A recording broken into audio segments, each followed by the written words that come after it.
It is now with great and distinct pleasure to ask Mr. Eddie Brown, the Sellinger School's 2010 Business Leader of the Year, to share his remarks with us.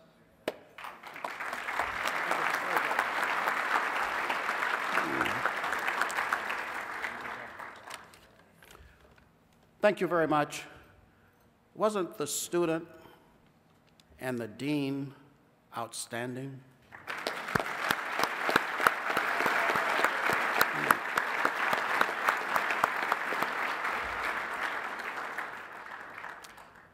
I want to thank the Sellinger School of Management and Business, and of course Loyola University, for this tremendous honor. I'm humbled, and I have the deepest sense of gratitude to you for this. There have been so many great business leaders over the years to receive this award.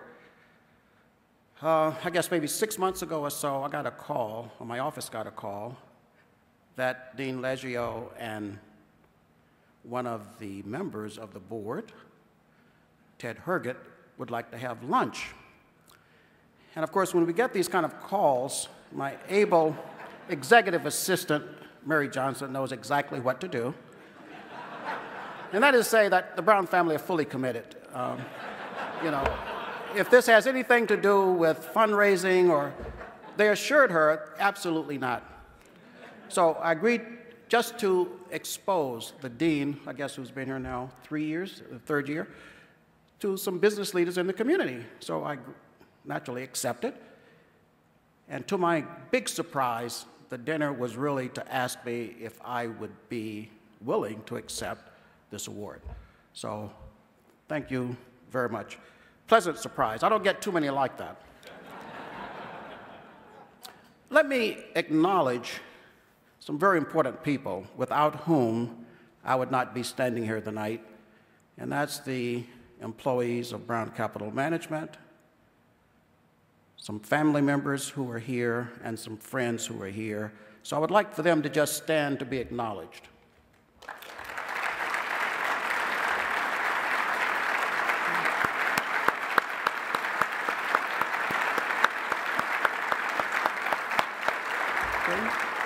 Thank you very much.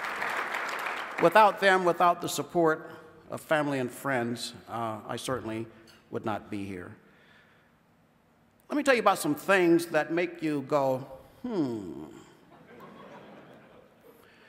It's just been phenomenal over the last 2 years. They have been just an outpouring of awards. I can't understand it. Some of them being Lifetime Achievement Awards. Then, recently, I've had a number of clients and consultants asking about my succession planning. So, putting those two things together, I kind of go, So I checked with my physician, and I said, you did say that I'm in excellent health, right? And he said, of course. So, you know, I just don't understand this. But it does make you go, 1983 was a great year. Lech Walesa of Poland received the Nobel Peace Prize. Vanessa Williams became the first African-American Miss America. Crack cocaine was first developed in the Bahamas and soon appeared in the United States. President Reagan signed the legislation that makes the third Monday in January a national holiday, commemorating Dr. Martin Luther King's birthday. And in 1983, Loyola University, the Sellinger School of Business and Management, began this award program. And in 1983, Brown Capital Management was founded. Wow, what a great year.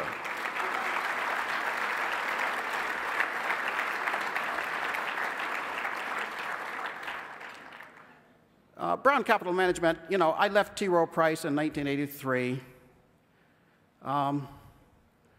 thinking that I could do this.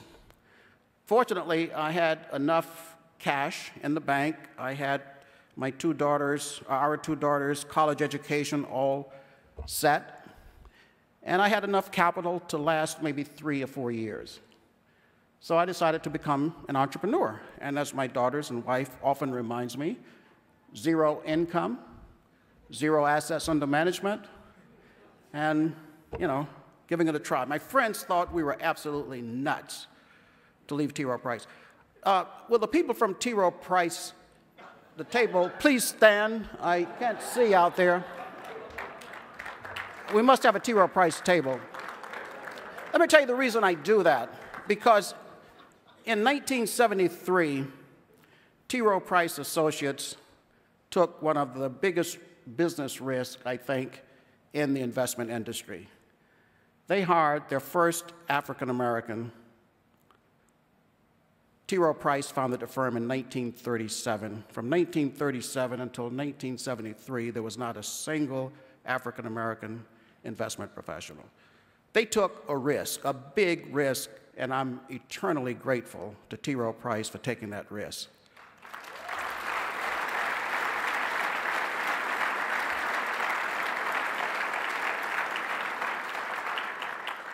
And as Lou Rukeyser said many years later, in this race, success is not measured in black and white, but instead in green. And I think that's what T. Rowe Price saw. They saw some talent, hopefully, and they were willing to take a risk. So Brown Capital started with 0, and today we have managed to do extremely well, as you've heard before, and I won't belabor that. There is a book coming out next April, May, something like that, that will kind of chronicle how this person named Eddie Brown, product of a 13-year-old unwed mother in Central Florida, started from 0 and somehow emerged to where we are today. And that book will be coming out. It was actually Reginald Lewis's wife, Reginald Lewis, the great entrepreneur from Baltimore, who encouraged me to have this book done. She said, "You have a story to tell, and I'm going to ask Blair Walker, who wrote my late husband's life story, to tell your story." Remember, why should white guys have all the fun? So we're going to come up with a clever title, but that will be coming out. The dean talked about social responsibility, the importance of that in business, and that the Selinger School really excels worldwide in that. When I started Brown Capital, I said we had some guiding principles that we developed. And one of the principles a lot of people didn't really understand, and that is that we operate with the highest degree of integrity in everything that we do.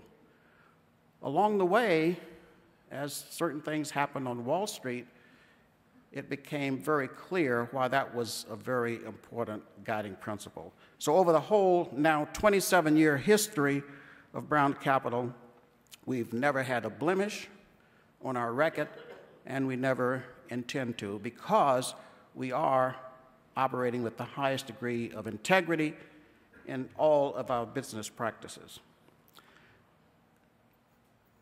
In my view, education and innovation will determine America's future and the future as leaders of the free world.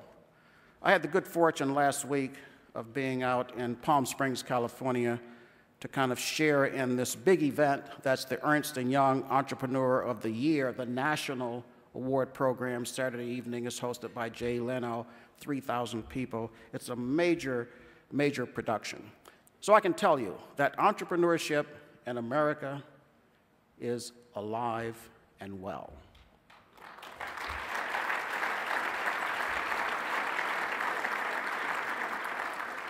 It was just an amazing event to see the innovation of these great companies, the energy, the vibrancy, and it says to me that America has a great future and that entrepreneurship will be leading that future. You've heard a lot about one of our programs that we have spent several $1 million on called Turning the Corner Achievement Program. We do have another program that's also related to education, because I do think that education is the key to the future of the United States being a great nation. So about 4 years ago, we started a program that's not well known, it's not highly publicized, but it's at the opposite end of the spectrum. Scott talked about the middle school program at Crossroads, and starting in 6th grade through 8th grade, and we're just so proud of the children from that program. But the key is not only the successful surrounding the children with all sorts of activities beyond the classroom and cultural experiences. They go to the symphony, they go to the museums. It kind of broadens their world that's not part of their everyday lives. But we started this other program, and it's focused on PhD candidates, so kind of at the opposite end of the spectrum. And about 4 years ago, we funded, it started with 3 PhD candidates in public health, because I'd met the former dean of the Bloomberg School of Public Health, and and Sylvia, my wife, is on the advisory board of the Bloomberg School, and we'd kind of travel around the world. You know, they're operating in like 143 countries, and I said, I didn't realize that the Bloomberg School of the Public Health is #1 in the world. And right at your front door, we have all of these major health issues. So why don't you do something, you know, right here? And they took us up on their offer. On our, not offer, they took us up on my challenge. And so they said, if you guys will fund 3 PhD candidates to start, we will match your funding, and it will be called the Brown Scholars in Community Health, and it will be focused on that area around the Bloomberg School or over in East Baltimore near the hospital. Then there were 2 more added, and then that's 5. Then there were 3 more added, so now there are 8. And they made another challenge, because our funding ends next year. You know, people in the fundraising business, they come up with all these great ideas. So they came back to us, and they said, you know, this has been phenomenal. Look at the results, the improvement in all of these different health areas, you know. If you guys release your restraint, a constraint, on being focused on East Baltimore, you know, this impoverished area, and trying to improve health conditions, to make it national, we will match you, we will raise additional money, we will leverage your dollars 4 to 1. And we will come up with 18 to 20 Brown Scholars in Public Health, PhD candidates, graduates of the Bloomberg School of Public Health, #1 in the world, spread out in other urban areas to attack some of these major health issues. So we said, okay, you're on. So that's what we are doing in addition to what was talked about earlier.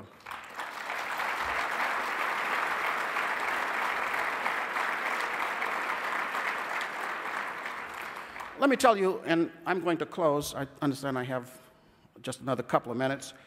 At this E&Y Ernst & Young program, there was Sir Richard Branson. People in the audience know Sir Richard Branson? Yeah. Virgin Group, much beyond now Virgin Airlines. And he was being interviewed by the CEO of Ernst & Young. And Sir Richard has not only been great as a business person, but now he's reaching out through his foundation, doing good works around the world, big focus on Africa. And I was just amazed. You know, I have several people that I have on my list that I say I would like to meet before I die, and they're for different reasons. And let me just mention the list. Bill Gates, Warren Buffett, Desmond Tutu, Quincy Jones, Maya Angelou, and Nelson Mandela.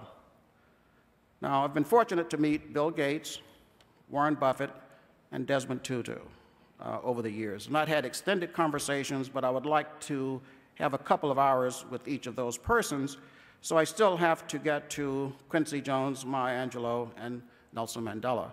So I'm working on it. But Sir Richard Branson said, as I've made all of this money, now I'm really concerned with all sorts of issues, and I've put together what I call the elders. And they advise me on what to do. His elders, this group, is President Jimmy Carter, Desmond Tutu, and Nelson Mandela. Now, I have a long ways to go. So that was just extremely impressive. Let me close by saying there are many challenges facing business leaders today, but I think it's important for business leaders to manage with this in mind. The world is flat. It's global. I had the good fortune last night, Sylvia and I, to have, it was a very small dinner with Tom Friedman. And Tom is coming out with a new book that he said will be his most important book to date. Better than The World is Flat, better than Hot, Flat, and Crowded, because he's very concerned about our country. He's very concerned that if things are not changed, the United States will become a third world country. And this book will absolutely be fascinating. And he talked about people like, hopefully, most of us in this room that's kind of silent, and that the agenda is being controlled by the fringes. It might be 5%, 10% on the right, 5, 10% on the left, but that whole middle is going to have to get active, or otherwise we're going to lose the possibility of maintaining the greatness of the United States. And he's going to talk about all of these factors in the book. But business leaders, I think, should recognize that the world is pluralistic, that the successful business leader will actually embrace various ethnicities, many religions within their firms, whether it's Christian, Muslim, Jewish, and also people of many different hues in their business. And if we're able to do that, embrace it, and be able to manage within this world, I think America will be a much better place. This book, I'm having a wrestling match with the publisher because they're not so sure about one chapter. And this chapter has to, and I will close on this, has to do with an article that appeared front page, Washington Post, lead article in 1978, on the 10th anniversary on the death of Martin Luther King. And the headline in the largest circulation edition of the Washington Post, the Sunday edition, was "Staying Black While Making It in a White World." So I think the employers, the business leaders, will also have to realize that African Americans basically walk a tightrope, and that we live in two worlds. I live in the Wall Street world with very intelligent and savvy people every day, but I also live in the black world, comprised of the ghetto That's why I get my hair cut over at the corner of Fayette and Carey Street, because I want to stay in touch with the real people. That's why that article talked about how much efforts. They chose 5 African Americans that's in non-traditional lines of work. At that time, I think I was the only portfolio manager in America, African American. And that's why I give T. Rowe Price such high praise and credit. And they talked about the length that we had to go through, and this is present tense also, to make sure that our children and grandchildren maintain their roots. If we live in an all-white community, if our children go to an all predominantly white school, how do you maintain your identity? And it's a struggle. So I think employers should also be conscious of that in this great new world. So thank you very much.